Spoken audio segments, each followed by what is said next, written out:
Okay, good morning everyone. Today we discuss about the concept so-called the semiconductors. Before we step into the concept of semiconductors, first we have to know the definition of the chapter. Before we knowing the definition of the chapter, we have to know the basics. What do you mean by basics? What are the things which are required to understand the concept of semiconductors is the first thing. First, we will discuss about the basic concept in the word is so-called matter. What do you mean by matter? Matter is anything which occupies a space having a definite mass. For example, let me choose a mobile phone. Mobile phone will occupy some space if we kept somewhere, and it will have some space. It will have some mass. For example, this chalk piece. Chalk piece is also occupying some space. It is also having some mass, definite mass. Means matter, we can conclude that matter is anything which occupies a space having a definite mass. We can classify the matter into three types on the basis of molecular arrangement. How the molecules are arranged inside the matter. In the 18th century, the famous scientist so-called the Dalton proposed the theory, molecular theory, in which he postulated that the matter is composed of molecules. Means in the matter there is an arrangement of molecules. How they are arranged? On the basis of that one, we classify the matter into three types. One is solids, in which the molecules are tightly packed. Why they are tightly packed? Because there is a strong intermolecular force of attraction between any two molecules. Means one molecule will attract the molecule towards it, and another molecule will attract the another molecule towards it. Means there is a strong molecular force of attraction between the molecules, hence they will have definite shape, hence they will have a definite shape. But in the case of liquid, the molecular arrangement will be free, because the molecular force between two molecules will be less compared to the solid. But in gases, there is no molecular force of attraction, hence that it will spread throughout the space. Means there will be no attraction between the molecules, and they are so-called gases.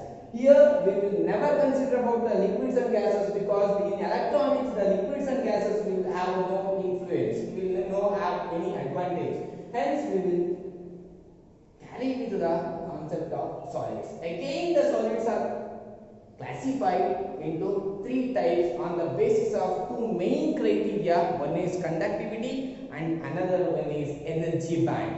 What do you mean by conductivity? What do you mean by energy band? First we will discuss about the conductivity. Conductivity means the controlled motion of electrons.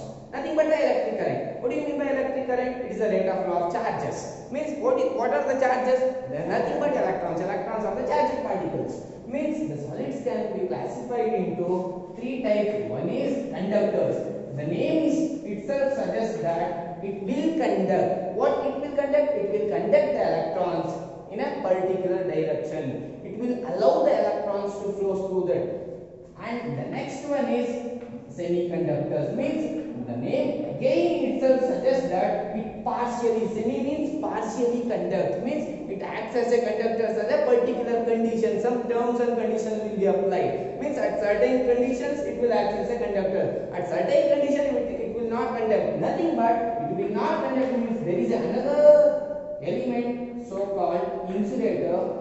These are the solids which will never conduct the electric charges to flow through that one. Means we can classify the solids into three main types: conductors, semiconductors, insulators on the basis of conductivity. Again, conductors means the conductors are the solids which can conduct the electricity, which can allow the electrons to flow through that one. Again, the semiconductors are the solids which partially allow the electrons to flow through that one, which partially restrict the electrons to flow through that one. The next thing is insulators, means the solids which will not allow the charges, the electrons to flow through that one.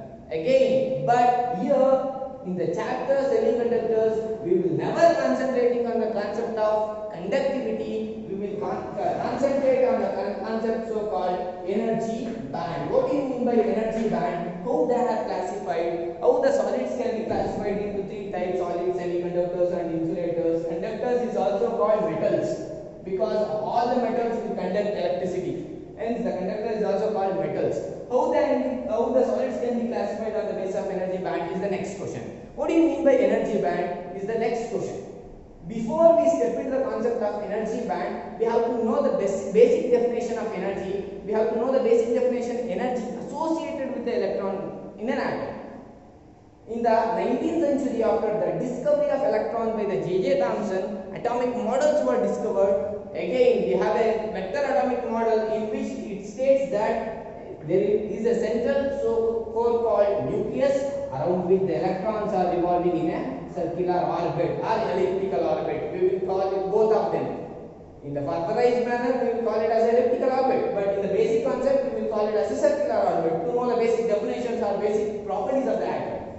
For example, here there is a nucleus, the positively core. Here there are two types of particles, one is proton and a neutron. Means the charge of a nucleus will be in plus Z, around which the electrons are revolving in a circular orbit. In the first orbit there is a existence of two electrons. It will be explained by the Paul's exclusive principle. You have proved that in the first orbit there is the existence of two electrons. In the second orbit there is the existence of 8 electrons, 2s2 and 2p6. In third orbit 3s2 and 3p6 again. Means there is the existence of 8 electrons in the second and third orbit, and there is the existence of 2 electrons in the first orbit. For example, if we choose the hydrogen atom. Hydrogen atom means there is a central core so-called nucleus, around which one electron is revolving in a first orbit. Because it exists only one electron. If we consider the helium atom, helium means 2,4. Means there is the existence of 2 electrons. There is the existence of 2 electrons in the first orbit itself. For example, if we consider the oxygen 816, is the existence of 8 electrons. First 2 electrons will be in the first orbit, and the next 6 electrons will be in the next orbit, nothing but second orbit. And in that postulate, both scientists have proved that there is an energy associated with the electron in a particular orbit. For example, electron is moving in a circular orbit around the nucleus. Means it should possess some amount of energy, whether it may be a kinetic energy or whether it may be a potential energy. It should possess the energy. The energy associated with the electron will be equal to minus 13.6 electron volt by n square. This is the energy of the electron in the nth stationary orbit. If first stationary orbit, put n is equal to 1. Put n is equal to 1 means 13.6 electron volt. 1 square will be 1. 13.6 square, 13.6 divided by 1 will be equal to 13.6. If the electron is in the second orbit, we have to take the n is equal to 2 value. N is equal to 2 means 2 square, 4 value, minus 3.4 electron volt. Means electrons in the second orbit will possess the energy of 3.4 electron volt. The negative term indicates that it will be in the certain field, in the electric field, right?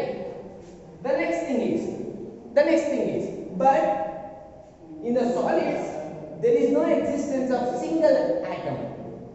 There is the existence of more than millions, trillions, billions of atoms. Hence, the one atom is influenced by the neighboring atom. Due to the influence of neighboring atom, the energy value will be altered. This altered value will form a band, so called energy band. It is due to the interaction of the electron of one atom with the electron of the another atom. This energy band is so called valence energy band if it is a valence band. What do you mean by valence band? It is the outermost band. For example, if we choose the oxygen as atom. Oxygen as atom means 8 electrons. 8 electrons means first 2 electrons will be the first orbit and next 6 electrons will be the next orbit. There is no existence of third orbit. There is no existence of third orbit means second orbit will be the outermost orbit. Here the valence orbit will be the second orbit. These electrons will possess some energies. Thus energy will form a band. It is so called valence band because it is the outermost orbit. Because it is a valence orbit. Above the valence band, there is another band so called conduction band. In between these two, there is an energy gap called energy gap, forbidden energy gap. On the value of the forbidden energy gap, we will classify the solids into again 3 types: conductors, semiconductors, insulators.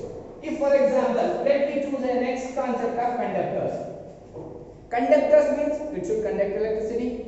It should conduct electricity means electrons should flow. Electrons should flow means electrons should jump from valence band to conduction band.